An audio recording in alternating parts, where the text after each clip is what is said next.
Welcome to Giant Radio, where we're all about big ideas in sales and marketing and eye-popping discussions with successful entrepreneurs. Turn up the volume and settle in. Now, here's the founder of Giant Jacks Media and your host, Paul Hitchcock.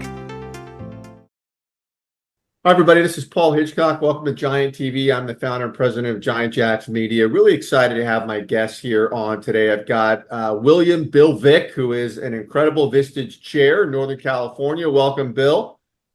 Good morning, Paul. Great to see you.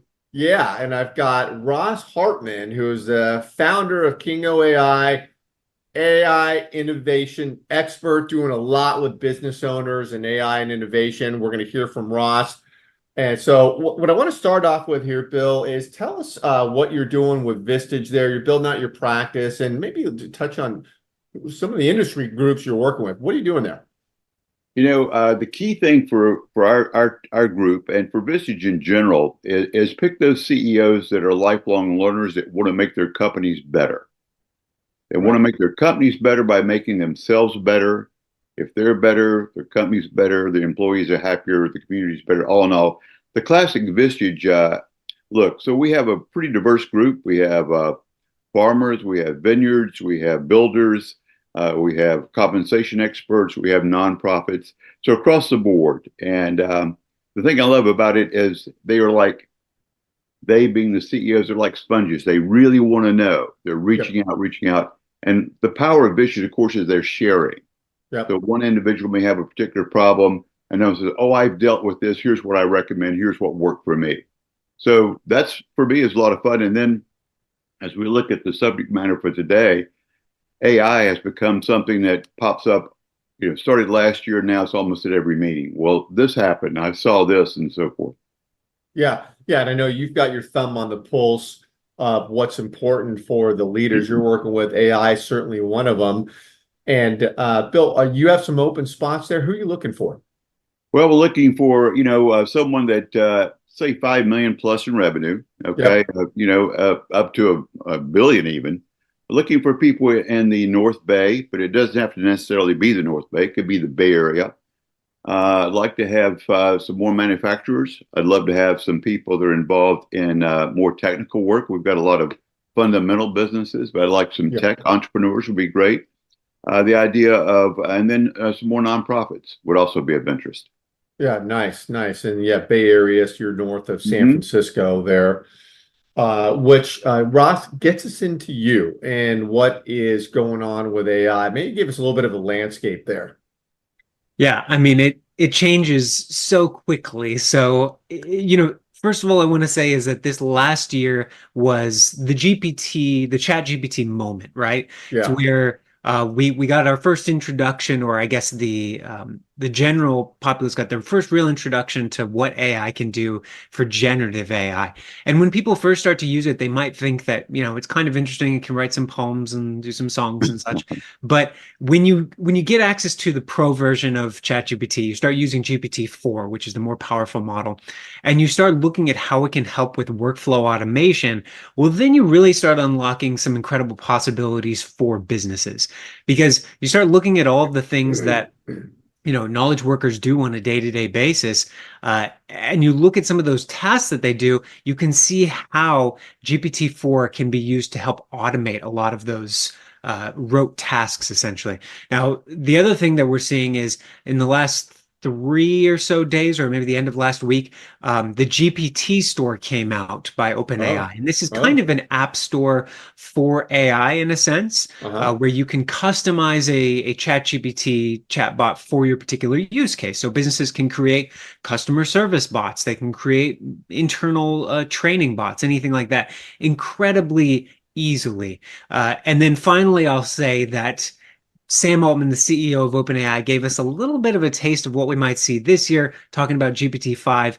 He basically said that we are not ready. It is going to blow all of our minds, which I'm sure a lot of that is a little marketing speak. Yeah, but a little hype. I do also believe that we are going to see some incredible AI this year.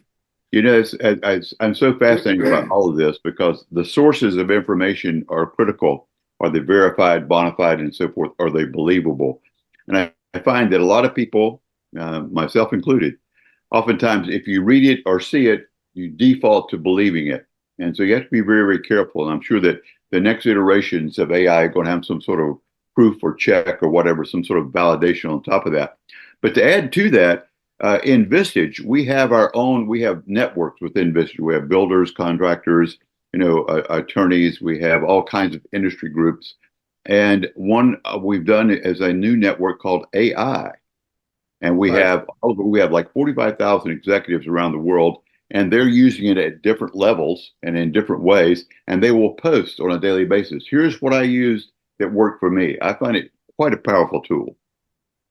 That's great. It's incredibly powerful. That network, I've done a few videos. I've been fortunate enough to do a few videos for them, and it's such a great resource where you can really up your skills. And then the other thing is you can just ask people your AI questions in that community, and people are very helpful there. Exactly. I love it. Yeah, well, and then Ross, one of the main things, and Bill, you can chime in here too, is that businesses, how to figure out where to start. Yeah. And in some of these discussions, what comes up a lot is there's so much going on. It just can be overwhelming. And I think what's great, Ross, about what you're doing and what every business needs is you got to have a blueprint, right? It's almost like an architect when you're building a house. You've got to look at something and have it, what can I do? And then you can start to build. Can you comment on that? Like, how did business get started? Yeah, no, it's a really great point because there is so much here and it's moving so quickly. How do you know where to begin? So the first thing I recommend is for each CEO or any key executive to really get your 10 hours of AI in. And I just mean this personally. So I do recommend getting a ChatGPT Plus account. And the reason for that is you get access to the smarter model essentially. And when you get that, I encourage you to just play with it and start using it as a brainstorming partner, a problem-solving partner throughout your day. Summarizing emails, drafting emails, running more efficient meetings, creating agendas, whatever it is. Yeah. And by getting in those 10 hours, you can start to learn how it can really help you personally. And you'll also start to get an idea for what AI does well and what it doesn't do well. Okay. On top of that, you've got to become a little bit of a forensics analyst of your own company in the sense that you want to look at what are your folks doing today and what is taking a great amount of time. Yeah. And by doing that, their chances are that AI can assist you in anything that is digital in any way. So if it's knowledge work, if you can break it down into a specific task, chances are AI, maybe if not fully automate it, can assist you in making it more efficient. Yep. And then we also talk a little bit about having a champion in your organization. So if you do EOS or something, this is basically someone who's going to own the rock. You want to make sure somebody's going to own AI as an initiative so that it doesn't fall off. I mean, some companies will dabble with it a little bit and then, fires come up and they just put it aside. But it is incredibly important to your long-term competitive advantage to have an AI strategy, especially as we go forward this year. Yeah. Yeah. And I see I've heard some comments before, some businesses, if they don't understand it or they, are waiting to see, some of the comment has been, well, AI is sort of a fringe thing for the business. It doesn't help with my core stuff. So I'm going to wait and see what happens. This came up in another session talking about AI, and that perplexed me. And Bill, you may think about this too, because like with the businesses that I'm involved in, I can just see 500 different applications for AI and innovation on not just fringe things, but core to the business. And Ross, you and I are talking about stuff for one of our businesses. But comment on that, Ross, is this is not a fringe thing, and right? I mean, it's businesses are getting in there with core initiatives. Yeah, and I think some folks in the tech field might have a little bit of PTSD in thinking about Web3. And we were all 2 years ago thinking that creating digital monkeys and selling them was going to add trillions to the economy. And so maybe they're thinking, maybe this isn't what AI is going to do, or AI is going to follow that trajectory.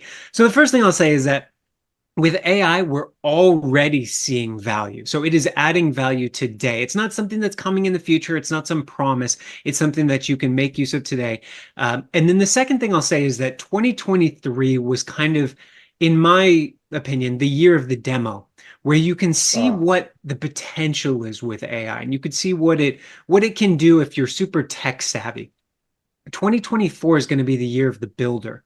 So now all of these things that we know are possible with AI are really going to start to creep into the software that you have access to already. And then new offerings are going to come onto the market where you can take advantage of those and start to automate different processes in your business.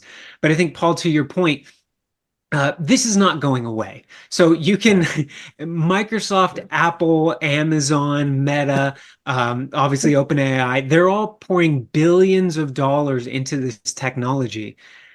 If nothing else, they're going to will this into existence. It is yeah. not going away, and you can get value out of it today. Like Copilot with Microsoft. I mean, Yeah. it's quite an incredible program. And I look at how do you use like the smartest person in your room, okay, which is theoretically what AI is, the smartest person in Yeah. the room. And you can do menial tasks, or maybe you can do strategic tasks, but you have to know how to turn on the machine. Yeah. Yeah. No. Yeah.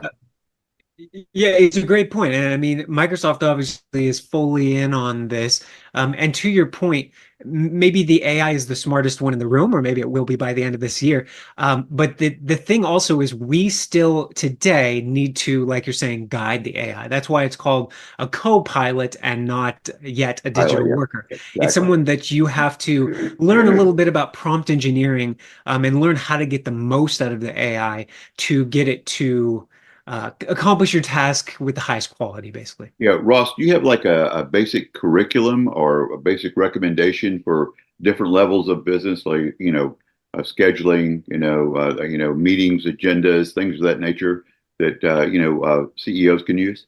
Yeah, as far as use cases, I have a 3 hour talk about use cases actually. There you And, go. and obviously there's the low-hanging fruit of sales and marketing and customer support. There's legal documents, there's reviewing, there's scheduling you can type to your email, all those sorts of things. You can quite frankly just explain what your business is to GPT-4 and then ask it, how can large language models help me? And then it knows a little bit about itself, which is kind of interesting.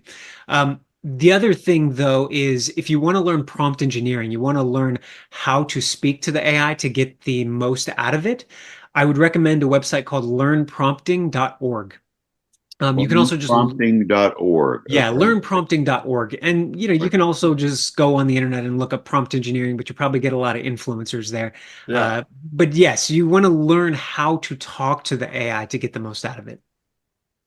Yeah, one of the things that intrigues me about what, we've talked about before is the AI brains embedded into a business. And well, I mean, just tell you on the case we're working on, and this is a great example of, launch a new business, inputs are coming in, people are filling out forms, and there's a human body right now as we launch this that is dividing up those forms because some forms have to go here, some forms have to go here, and where those forms go is that information is embedded in an application we're using at the firm. This is a law firm.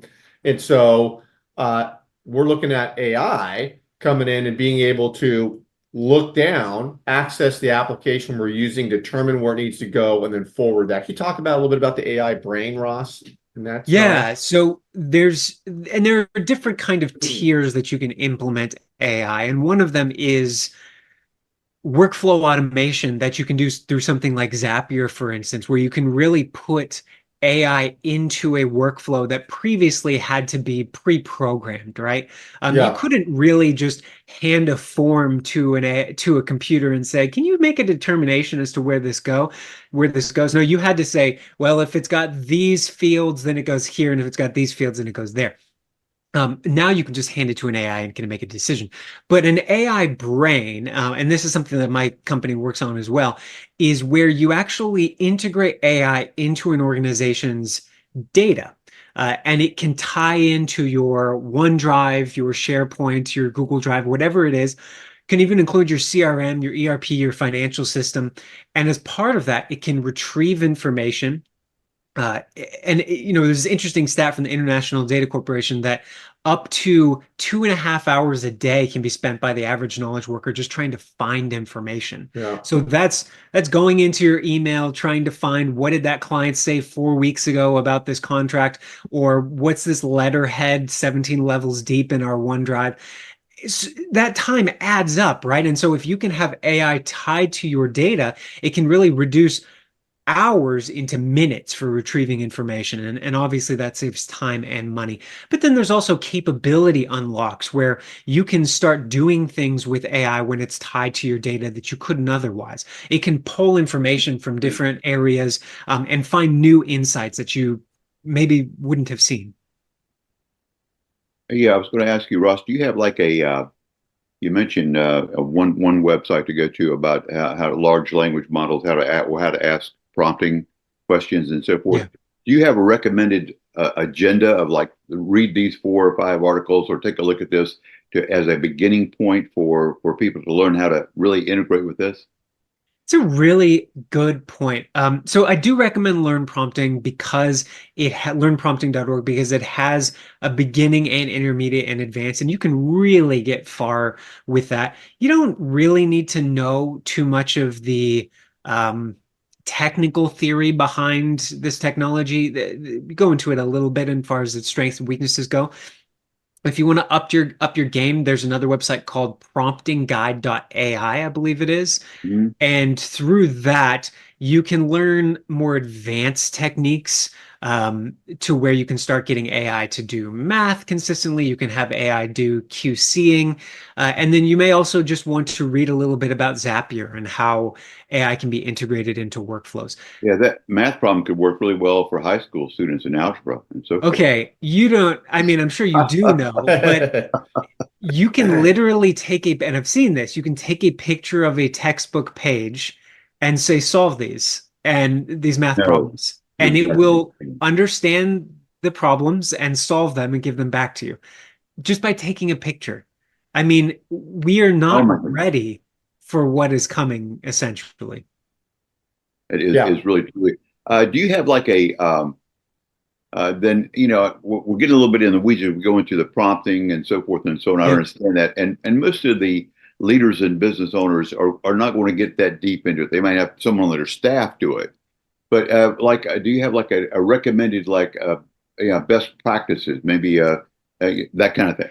Yeah, just what I know, obviously, and there are a few things you have to look out for. You have to look out for hallucinations, which is where the AI can make something up and pass it off as authoritative, so you don't know if that's real I've or heard not. of that. Yeah, yeah. Yeah, one thing you should just understand from a tech perspective is that language models are just autocomplete machines. Now, there's a lot of people that would fight me on that, but truly they are just trained to predict the next word. And so essentially they are super fancy autocomplete machines. And what does that mean? That means that they want to answer your questions, even if they don't know the answer to them.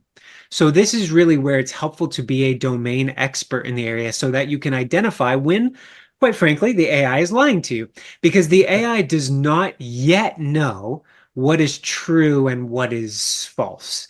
It just knows what is most statistically likely to come next. So this gets very technical on how to guard against that. Just Hmm. really quickly, use a search engine for any facts that you need. Always verify the output of AI. And you can also use a process called self-consistency. So if you're asking a human a math problem and they give you some answer and you don't know if it's true, maybe you ask a couple other humans, and if they all get the same answer, then you're more confident in that answer. In the exact same way, if an AI gives you a response and you're not sure if it's true, well, you can ask different AIs the same question and see if you get a consistent answer, and that's called self-consensus. So How it many gets very good. AI platforms are there out there? And there's quite a few, I understand already. Yes. So there's Inflections Pi, which is much more trained to be like a conversational chatting friend. There's Anthropic's Claude. There is a company called Mistral They have a one Mhm. called Mixtral. They have Mistral Medium. They have several. There's obviously OpenAI. There's Meta is putting out Llama, which is an open source. I should say Mistral is also open source. And then there's Google's Bard. Google's Gemini Pro came out last month. They're going to come out with, I think, called Gemini Ultra, which should be on par with GPT-4. This is only touching the smallest portion of what's available. For anyone who's super technical, you can go to Hugging Face, that's the website, and you can look up all the different models that are available, essentially. And then I'll also say these are just language models, right? So there's also images, there's also video, and there's audio. You can clone people's voices, you can create photorealistic images, you can now create some videos that I think are going to give Hollywood a little run for their money. We'll see. It's going to be, Oh, I we're going to know. get there in a few I've heard, years. yeah, heard a little bit about that. It's sort of like walking into the Library of Congress and say, I've got this problem. What do you recommend? Yes. Yeah, Yeah. exactly. And The reference room librarian is there, and it's a computer. Yeah. yeah, go have it. Well, I was going to say too, on LinkedIn, LinkedIn's got a platform called LinkedIn Learning. Hmm. And if you go there, there's some great courses in there. I'm looking at them now. Prompting with ChatGPT, introduction to AI. What is generative AI? These are courses, free courses online you can take. So LinkedIn Learning is a Yeah. great resource for a lot of this stuff. Yeah, Vistage has in their AI network, they have a curriculum as well, gentlemen, that they recommend using and so forth. We had one example, and we do have webinars in Vistage on Yep. using AI about once a quarter. I think we've got one coming up in February or March. So I'll be putting out information on that as well. Love it. Yeah, and I want to say to everyone listening here, obviously we could talk for hours on this topic. There's so much going on.